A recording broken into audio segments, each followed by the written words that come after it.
My name is Rachel Lippman, and I wrote a book called Changing Dreams. It is a collection of true stories about the struggles in idealism, including inept demonstrations in the streets of DC, a rude awakening at Bangkok's red light district, the soap opera drama of research on the Great Barrier Reef, and working with every kind of animal, even a mean tree kangaroo. More importantly, it is a permission slip for personal evolution.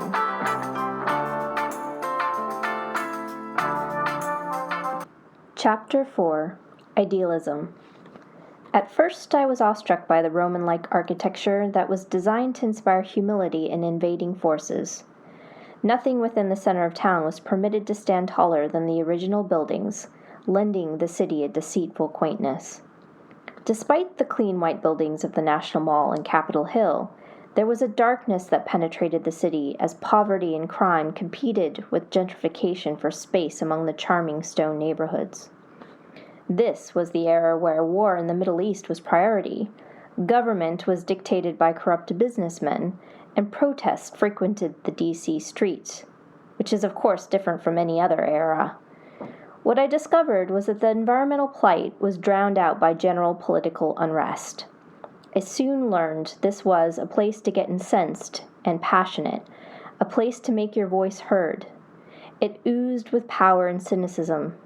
DC was the pinnacle of information overload, awareness that the world was burning, imploding, falling down around our prostrate, ineffective bodies. However, there was a faint echo of reverence for the founding forefathers who were considered criminals in their time in the eyes of the British.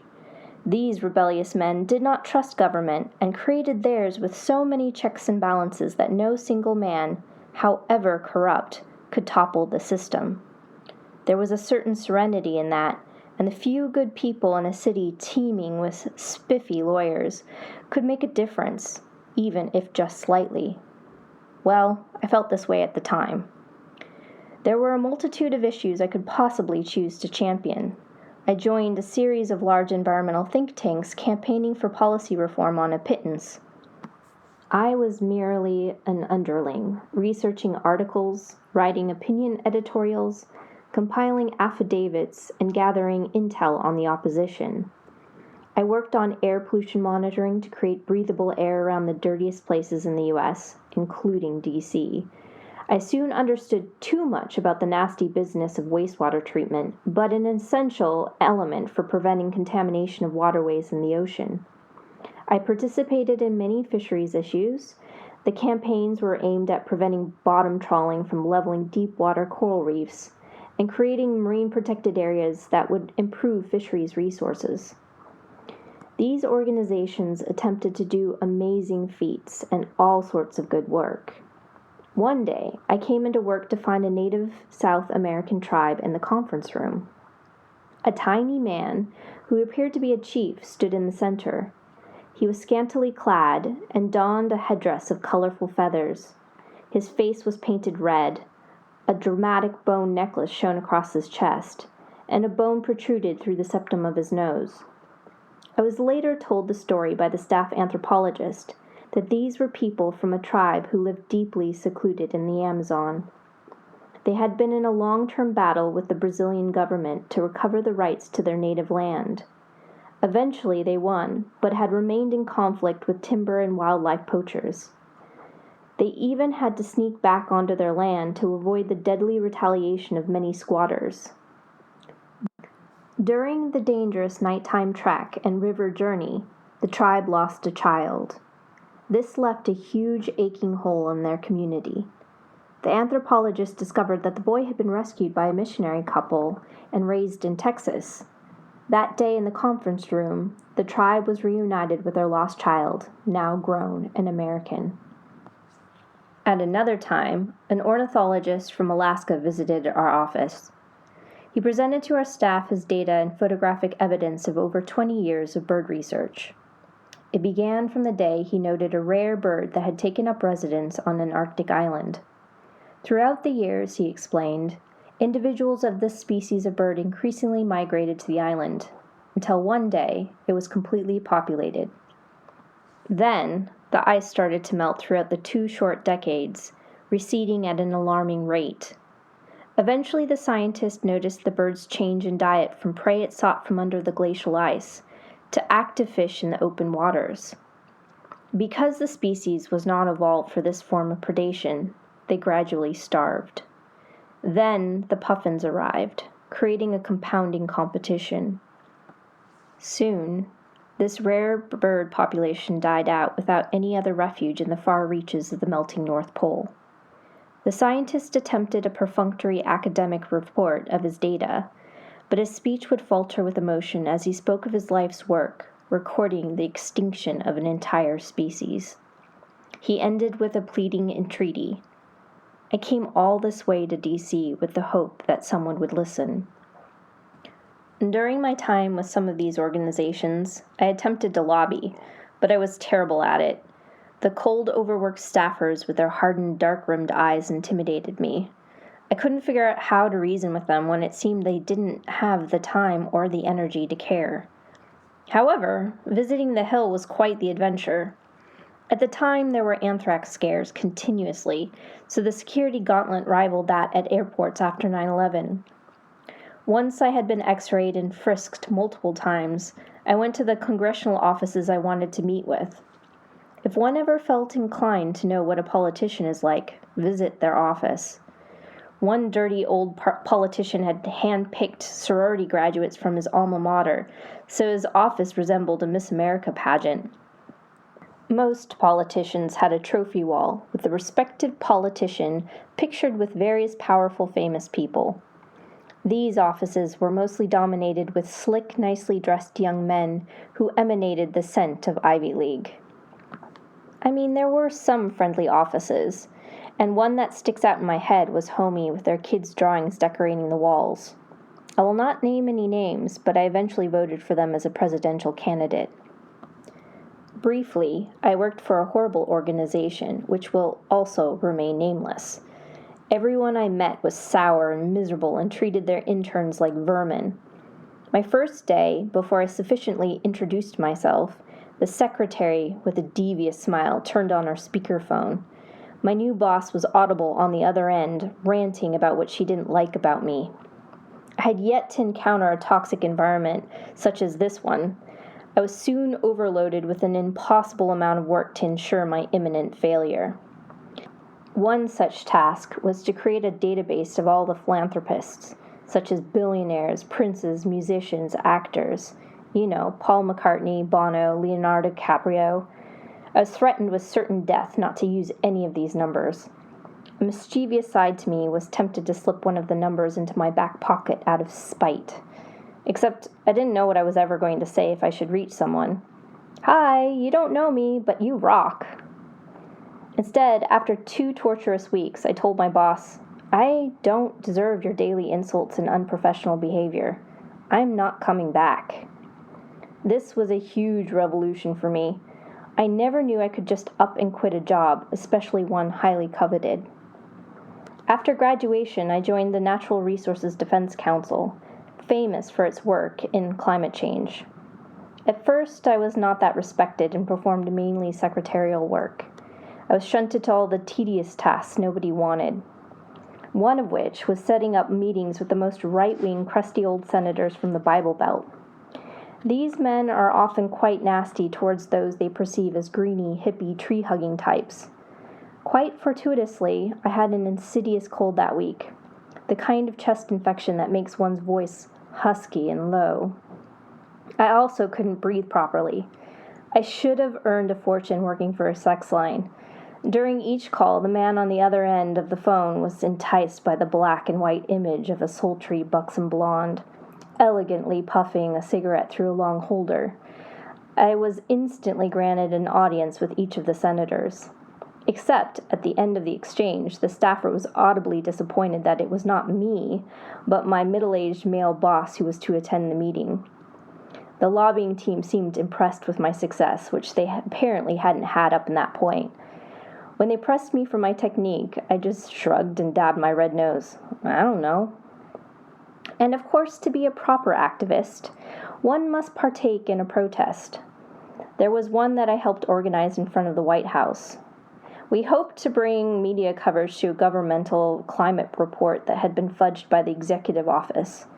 However, I happened to work for highly cerebral people without any ability for sensation. Their grand idea was for our group to stand in front of the White House, whiting out a huge cardboard document with house paint, trying to demonstrate that the administration was unlawfully editing scientific reports.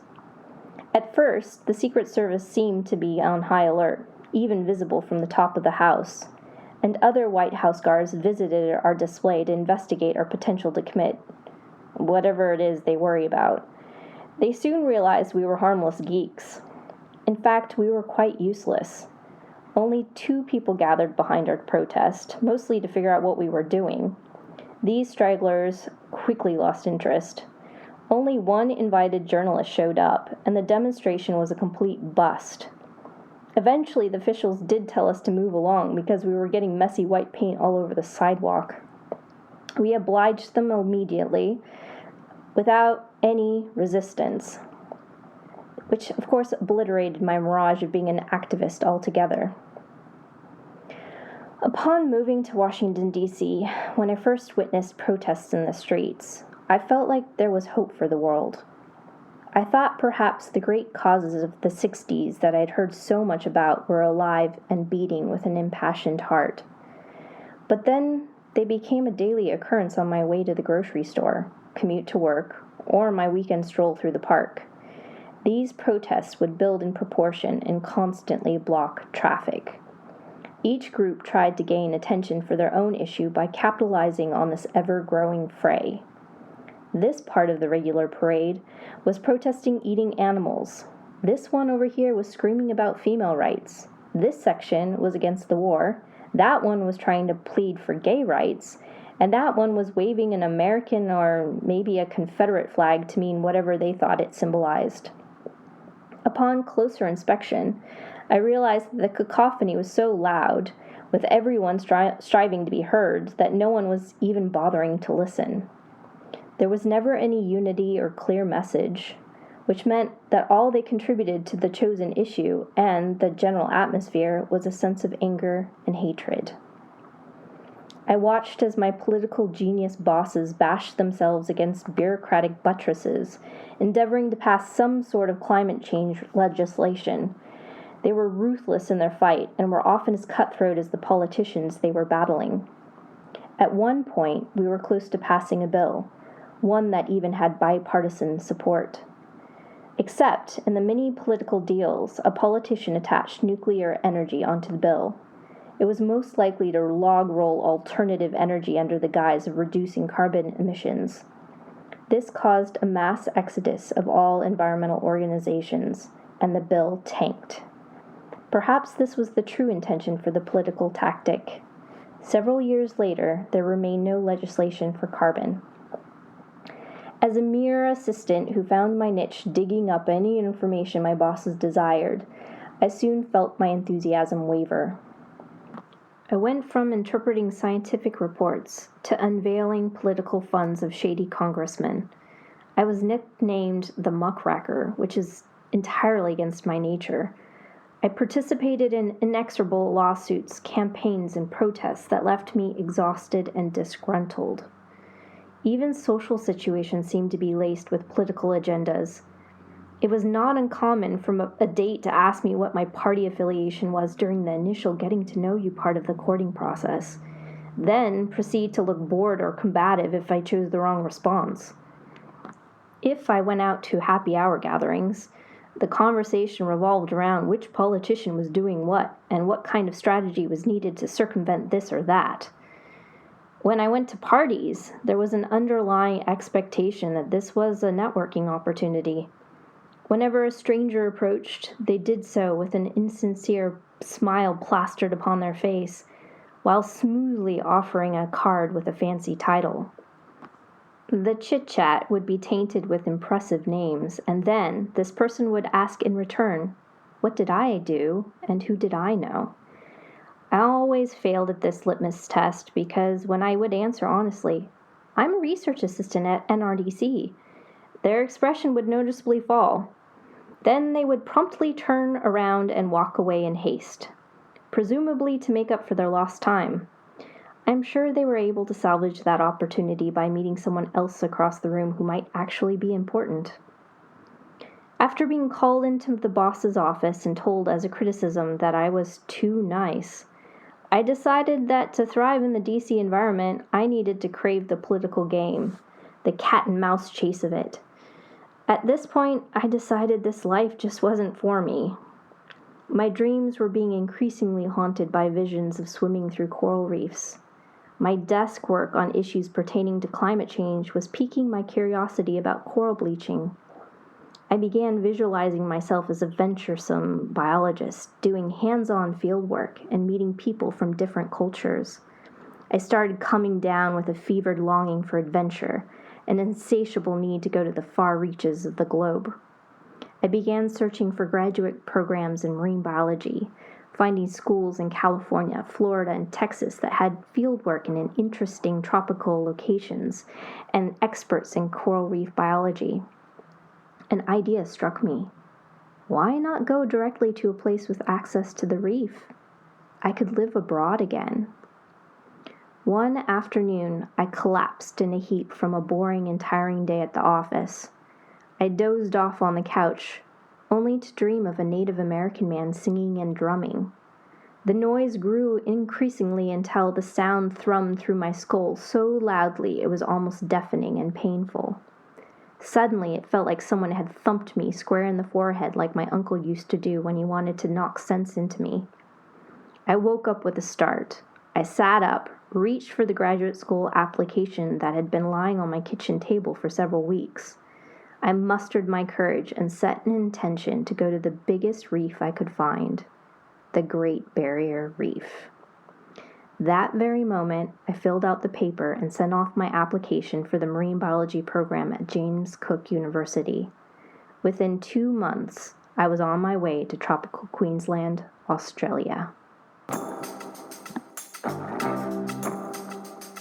If you've enjoyed these little teasers and are interested in purchasing the book, you can find Changing Dreams at Amazon, or please visit the website ralittman.com. That's ralittman.com. Thank you for listening. Bye.